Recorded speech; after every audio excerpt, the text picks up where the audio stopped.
What's up, everybody? Cigar Shopper Laird Mayhew back with another cigar review, and today I've got the COHIBA Talisman. Stay tuned.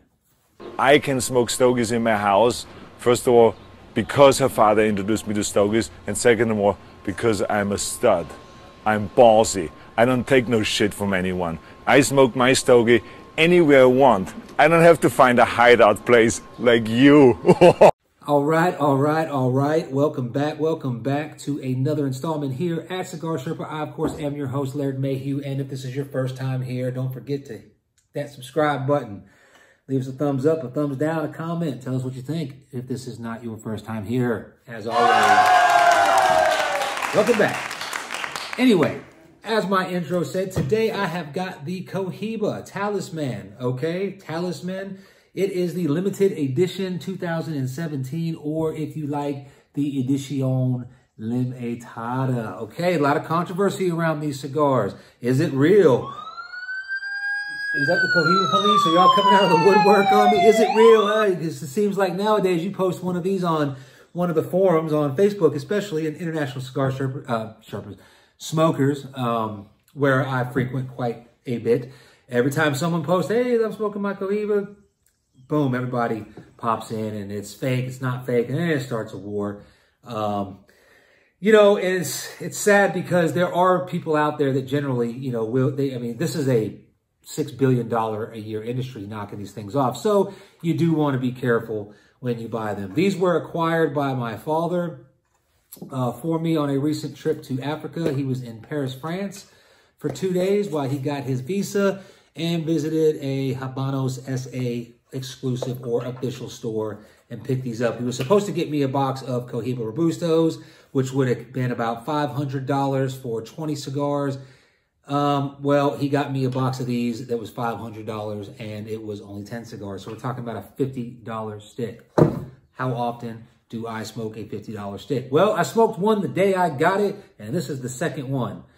Seems like every time I want to break one out, I'm like, ooh, I'm going to smoke it. I'm like, it's 50 bucks. I'll wait till the next time and I'll let it, you know, stay asleep in my humidor. Now, traditionally with a Cuban cigar, it is kind of known through, you know, the industry or the lifestyle that when you get a Cuban cigar, especially this one, which was produced in October of 2019, that you want to put these things to sleep in your humidor for up to a year because, you know, I won't get into it here, but the way the Cuban state-run tobacco enterprise is, they rush these things out to market. They're very green. Usually they're plugged. I mean, out of these 10 cigars, if I can smoke all 10 of them, I will do a backflip. I promise. I'm 42 years old. I've never done a backflip in my life. But if all 10 of these turn out to be smokable, I'll do a backflip. That's just the risk that you take when you buy these cigars. But these being the limited edition 2017, they have undergone an additional aging of 3 years. So they are supposed to be ready to smoke when you get them. And based on the first one that I smoked a month ago when I got these, it was a little green. I ain't gonna lie. It was a little plugged. You know, I had to perfect draw it. It's just one of those things, but it had a great flavor. Okay. So anyway, this review is probably going to be a little bit longer than most. I apologize. I've been trying to keep them down under 12 minutes, but this is a COHIBA. There's a lot to say about this one. Okay. As everybody should know, and if you don't know, if it's a Havana cigar, a Cuban cigar, it's going to be a puro. They don't blend tobacco from Nicaragua, anything, nothing like that. It's all Cuban tobacco. So puro, that's what that means. Wrapper, binder, filler, all Cuban. Okay. Little history behind the COHIBA brand. You should already know this. It was a brand. It wasn't a brand. It was a cigar blend that Fidel Castro, okay, picked up on. He liked it so much, he set up a factory specifically for the COHIBA. I believe he smoked the Corona Especial, kind of like a Lonsdale Panatella size cigar. And he had it all set up in secret. And the farms where the tobacco was grown, it was all secretive because the CIA was trying to kill him. And yes, they were even experimenting with exploding cigars. So it was a very limited edition just for him. It was established as a brand, I believe, in 1968, and it was produced with a band in a box, and it was reserved for, you know, special guests in the Communist Party or, you know, visiting dignitaries, whoever was going to visit Cuba. If you were a statesman and you were there, you got some of these cigars, and you were the only one that could get them. It meant that you were important. So that started the whole folklore the cult hit of Cohiba. If you got a Cohiba, you're the man. You know, you got some stature. I believe in 1982 or 1984, they actually started to release these to the public. Okay, they were selling them. You could go to the store and buy them. Okay, and by 1996, they had hit an all-time holy grail of cigars. It was the best in 96. Okay, now I will admit, I'm guilty. This is one of my favorite cigars. I've never smoked this one, you know, up until last month when I got the box. But the Cohiba Robusto was the first Cuban cigar that I ever smoked. It was the one cigar that I had to get my hands on. I was reading about it, hearing about it when I finally got it. Like I said in another review or segment when I was talking about Cuban cigars, I was probably already in love with that thing before I smoked it. But luckily for me, it's a very, very good cigar. Even for the 1990s and the early 2000s, when I started getting into cigars, all of the cigars were pretty bland. I mean, even the top Dominican and Nicaraguan cigars weren't too prominent at that time. They were still kind of coming up around 2004. But you had the Dominican blends with the Connecticut shade wrapper, and, you know, what we're getting the high scores, the Montecristos, the Romeos, the H. Upmans, the Partagás, all these cigars, and for me, they were just very bland, very pencil lead. Oh, hints of vanilla, cream, and light body, and I just didn't like it. I really, really liked the Cohiba Robusto. I really liked the spice that it had. I liked that damp hay, grassy hay flavor that I found are on most Cuban cigars. So, enough about that. I'm going to go ahead. I'm already at 6.5 minutes. I ain't even cut or light this thing. So, the band on this thing is beautiful. I don't care who you are, whatever. It may not even be that ornate. It's just that it's what it is. It's the Cohiba band. You know, nowadays they got the holograms on there, and it's pretty. The construction on this thing is what I would expect from a Cuban cigar. It's just rough. I mean, if you can see that, it's kind of veiny. It almost looks like it was wet, and then it shrunk back down. You can see all the kind of little lumps in it. But surprisingly, the seams on this thing are damn near invisible. Okay, it's got a chocolatey brown, like a light milk chocolatey brown wrapper. It's kind of mottled. It's got some dark hue to it. Triple cap with that pigtail, okay? And the smell on it, barnyard. But the foot has got like almost like more of a cinnamon mixed in with that damp, earthy hay flavor that you're just probably going to smell on most Cuban cigars. They all smell similar. So I'm going to go ahead and give this thing a cut and a light and come back and tell you what I think about it from there. Stay tuned.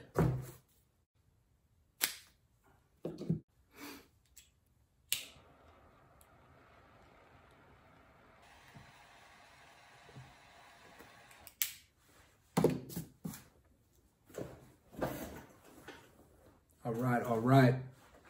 So this thing with that pigtail, okay, I have been told that the reason for that pigtail is to open the cigar to smoke it. And what you're supposed to do is grab that pigtail and whatever way it's twisted in, continue to twist it until you twist it off and it creates that hole. I guess if I didn't have a cutter available, I would do that. I had a cutter, so I gave it a guillotine cut.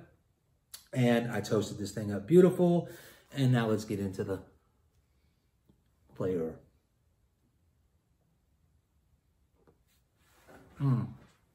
Right away, again, if you blindfolded me and you put the cigar in my mouth and I took that first draw, I would say Cuban cigar. It's got that musty, it's a musty, damp earth and hay. You can call it grass and hay. It's got grassy like hay, the hay like when hay is wet, you know, the middle of the hay bale. This particular cigar has got a cedar profile right on the forefront. It's got black pepper on the retrohale.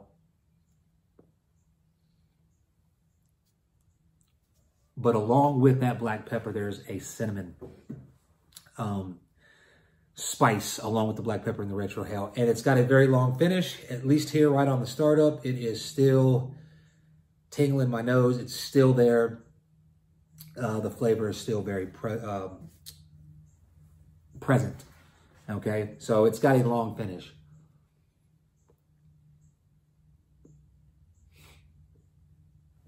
so far. Medium bodied, okay. It's got it's starting to sweeten up a bit from that initial light up, okay. So it's sweetening up, and it almost has a vanilla. And I don't use that term a lot. I don't find it a lot in cigars. I find it's pretty generic. People taste something sweet and they're like, oh, it's vanilla. But this does have a vanilla-like flavor. So anyway, there we go. We got the traditional, typical, damp earth, musty, hay, Cuban flavor, accompanied by a prominent cedar note, a black pepper, and cinnamon in the retrohale, and working on a small vanilla nuance there. So I'm going to get into the first third, come back and tell you what I think about it from there. Stay tuned. All right. We're in the first third. We're about 10 minutes, maybe 11 minutes in, and it's burning pretty good. It's got an uneven burn, but I'm going to be honest with you. The fact that I am getting a perfect draw through this thing without having to play with it, I'm not even going to mess with it. I'm not going to complain about it. I'm very, very happy with it. So, flavor just hasn't really transitioned. It's just developed, okay? That spicy, peppery sensation, that nuance I was getting is now more of it's still a spicy cinnamon. It's just more of a cinnamon and not so much black pepper. That black pepper burn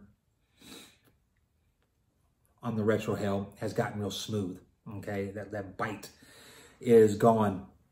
Still very cedary, okay? Matter of fact, the cedar, I'm surprised, the cedar is kind of heavier than the damp earth, okay?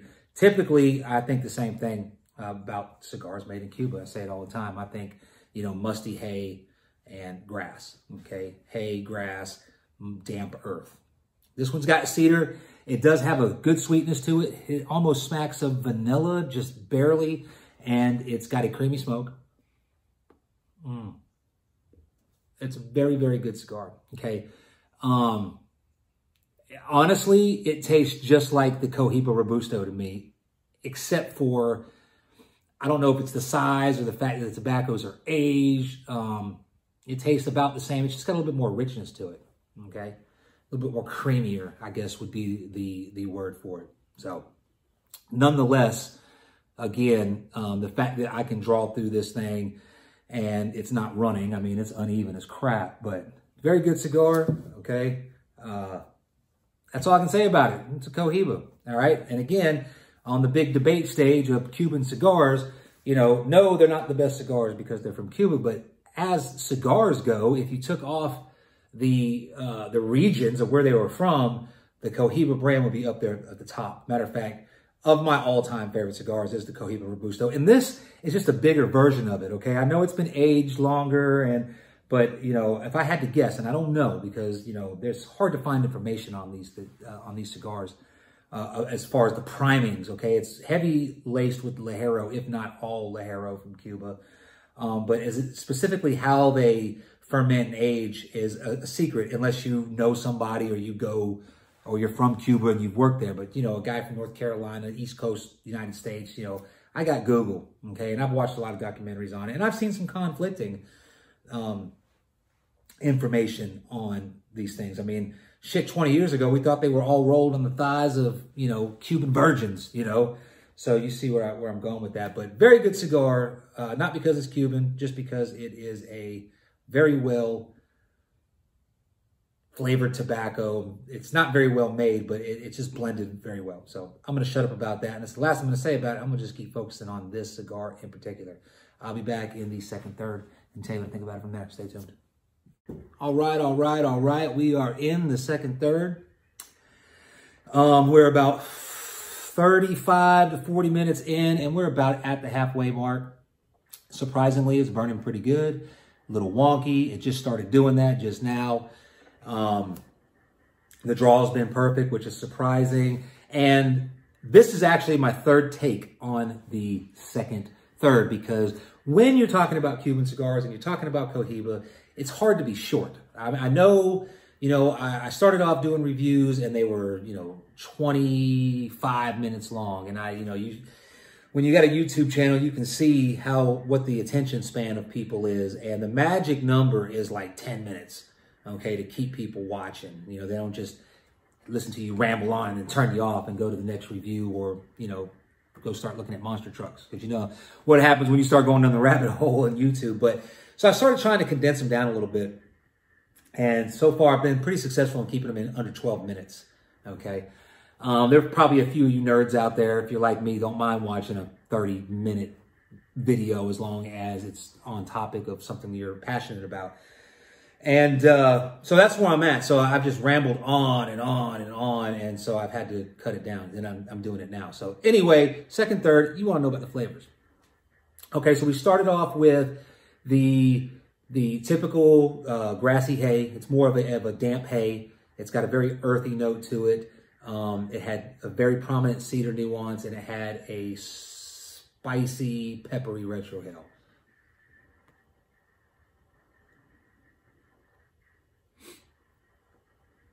And we're still there. About the only transition is that, I forgot to mention the vanilla. That sweetness that I was kind of attributing to vanilla has really transitioned into a brown sugar, okay? And it's picked up a floral note, okay? And when I say picked up a floral notes in a COHIBA are pretty standard, okay? This one's not as prominent as, say, the COHIBA Robusto that I'm used to, or even the Esplendido. But the floral note here, it kind of came in about the beginning of the second, third, and it's still there. I'm not a fan of it, just like I'm not a fan of the citrus flavor or nuance. I'm not a big fan of the floral. It kind of leaves a weird aftertaste that I'm not a fan of, but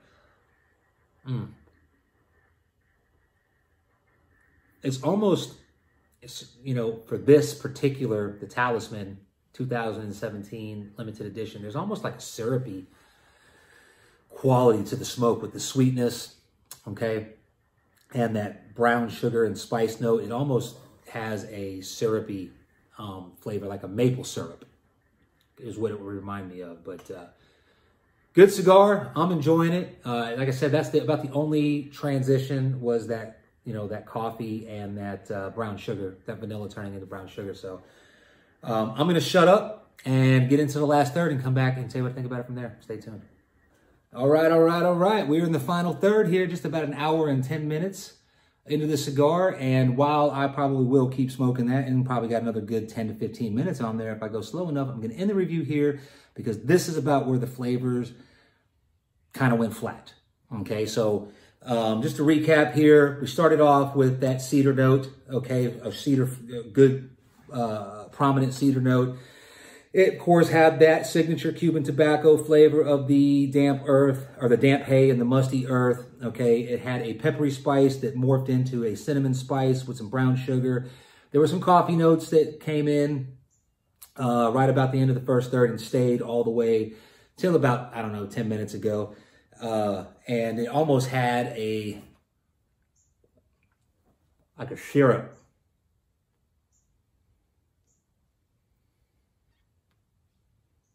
I got to keep it going. Getting down towards the end here, it kind of gets real soft and it's hard to stay lit. But anyway, here in the last third, like I said, all that kind of goes away and you're left with the grassy hay, the damp hay, and musty earth, and the floral note. And that's about it. And like you can see, it's starting to go out and get soft and picking up kind of a bitter taste to it. But overall, I enjoy this cigar, okay? I might be a bit of a COHIBA fanboy. It's just my roots are rooted in, you know, 1996, 97 time frame, and this was like the holy grail. And so I still have a subliminal, I don't know what the word, I'm just kind of connected to the brand in my mind. But luckily for me, it's a good cigar, okay? It reminds me a lot, like I said before, of the COHIBA Robusto. It's just a little bit, it's got a little bit more of a spice and brown sugar quality to it. Is it worth 50 bucks? That's not for me to say, okay? All I know is if you want to smoke this cigar, you're going to pay $50 for it. And in some cases, I've seen them for sale for 100 bucks. So it's worth it to me. Obviously, I'm smoking it. And as far as daily arsenal goes, I can't put it on the daily arsenal for one reason and one reason only. It costs $50. Now, if y'all want to get together, you want me to start a GoFundMe page for Laird Mayhew Cigars, daily cigar smoking arsenal, I will happily smoke this cigar 3 times a day. Okay, that's just all there is to it. It's good. It's got all the flavors I like.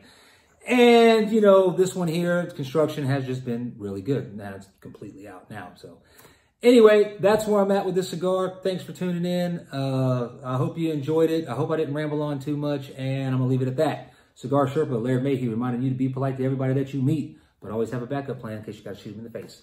And I'm out.